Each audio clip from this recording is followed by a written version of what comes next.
민수기 20장 22절에서 29절입니다. 오늘 나에게 말씀하시는 하나님의 말씀을 우리 함께 고백드리겠습니다. 이스라엘 자손 곧 온 회중이 가데스를 떠나 호루산에 이르렀더니 여호와께서 에돔 땅 변경 호루산에서 모세와 아론에게 말씀하시니라. 이르시되 아론은 그 조상들에게로 돌아가고 내가 이스라엘 자손에게 준 땅에는 들어가지 못하리니 이는 너희가 무리바 물에서 내 말을 거역한 까닭이니라. 너는 아론과 그의 아들 엘르아살을 데리고 호루산에 올라 아론의 옷을 벗겨 그의 아들 엘르아살에게 입히라. 아론은 거기서 죽어 그 조상에게로 돌아가리라. 모세가 여호와의 명령을 따라 그들과 함께 회중의 목전에서 호루산에 오르니라. 모세가 아론의 옷을 벗겨 그의 아들 엘르아살에게 입히매 아론이 그 산 꼭대기에서 죽으니라. 모세와 엘르아살이 산에서 내려오니 온 회중 곧 이스라엘 온 족속이 아론이 죽은 것을 보고 그를 위하여 30일 동안 애곡하였더라. 아멘. 예수님 더욱 사랑하시는 저와 여러분 되기를 주님의 이름으로 축복합니다. 아멘. 아론의 마지막 모습이 오늘 본문에 기록되어 있습니다. 아론은 83세 되었을 때 그의 모습이 처음 등장하는데요. 모세가 부름받았을 때 하나님, 저는 입이 뻣뻣하여 말을 잘하지 못합니다 라고 하면서 곧 그 부르심을 거절할 때 하나님이 내 형 아론이 있지 않느냐, 말 잘하는 내 형 아론이 있지 않느냐라고 하면서 그가 내 입을 대신할 거라 말씀하셨고, 그래서 아론이 부르심을 받은 83세부터 이제 123세까지 40년의 사역이 성경에 기록되어 있습니다. 그 전의 삶은 성경이 침묵하고 있기 때문에 정확하게 아론의 삶에 대해서 알 수 없고요. 아론의 삶의 마지막 그 노년의 삶이 기록되어 있고, 그 노년의 삶의 부르심을 받은 아론이 하나님께 쓰임받은 내용이 기록되어 있죠. 아론은 모세와 함께 이스라엘 백성들을 애굽에서 광야로 이끌어내고, 또 모세와 함께 든든한 그의 어떤 버팀목이 되어주는 큰 형이 되었죠. 아말렉과의 전쟁에 서서 모세가 손을 들어 기도할 때, 손이 피곤할 때 아론이 그 옆에서 손을 잡아주고, 또 하나님께서는 아론과 함께 모세를 지도자로 세우셔서 이스라엘의 제사장으로 그 역할을 감당하게 하셨습니다. 아론과 함께 그 네 아들 나답, 아비후, 엘르아살, 이다말 4명을 하나님의 제사장 직분을 감당하게 하시고 이스라엘 백성들을 향해 중보하며 제사 직분을 감당하게 하셨던 것을 봅니다.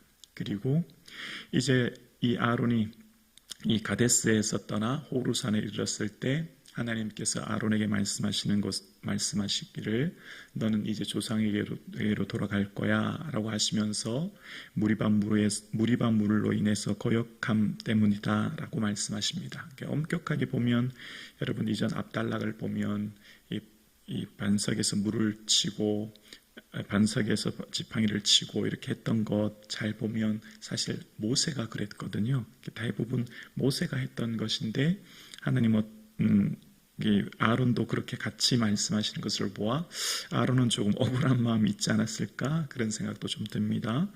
그러면서 오늘 본문을 조금 주목해서 한번 볼 본문이 26절인데요 26절 한번 보실래요? 26절에 보면 아론의 옷을 벗겨 그의 아들 엘르아살에게 입히라 라고 말씀하십니다. 자, 이제 한 사람의 지도자 제사장 아론은 그의 삶을 여기서 마감하게 되고 하나님의 그 부르심을 받는데, 그런데 여기서 그의 삶이 끝나는 것으로 완전히 그의 삶의 모든 것이 마감되는 것이 아니라 또 다른 그의 하나님의 제사장직이 계승되는 것을 보는데요. 바로 아들 엘르아살에게 옷을 입힘으로 제사장 직분이 계승되는 것을 봅니다.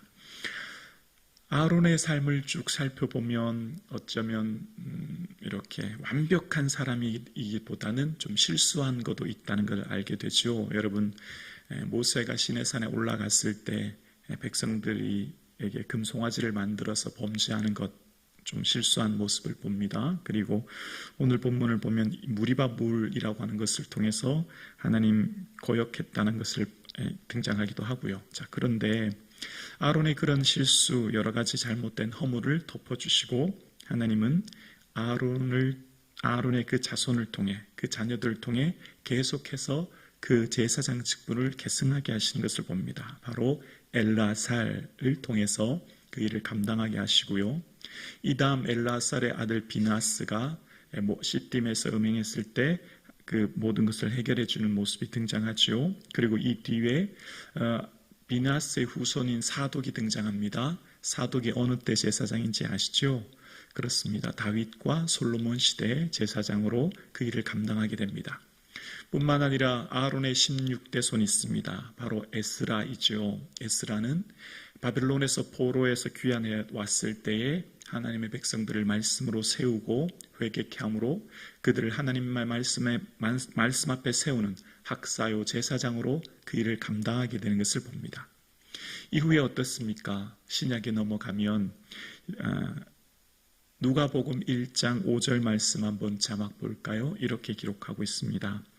유대 왕 헤롯 때에 아비야 반열에 제사장 한 사람이 있으니 이름은 사가랴요 그의 아내는 아론의 자손이니 이름은 엘리사벳이라. 아론의 자손이라. 그러니까 세례 요한은 아론의 자손으로서 이 주의 오실 길을 예비한 사람이었고 세례 요한의 삶엔 즉 아론의 후대로부터 제사장 직분을 감당하여 하나님 앞에 하나님의 어린 양으로 오신 예수 그리스도를 세례 줌으로써 그 제사장 직분인 완전하게 감당한 것을 봅니다.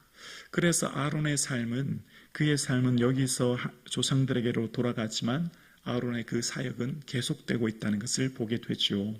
이것이 얼마나 영광스러운 직분인지 모릅니다. 그가 얼마나 귀하게 하나님께 쓰임받았는지 모릅니다. 그 아들 엘라살, 비나스 그리고 그 후손들을 통하여서 하나님은 하나님의 역사를 계속 이어가고 있는 것을 봅니다. 그래서 아론의 삶은 제사장으로 부름받은 것이 얼마나 존귀한지 히브리서 5장 4절 말씀에 이렇게 이야기합니다. 히브리서 5장 4절 우리 함께 고백할까요?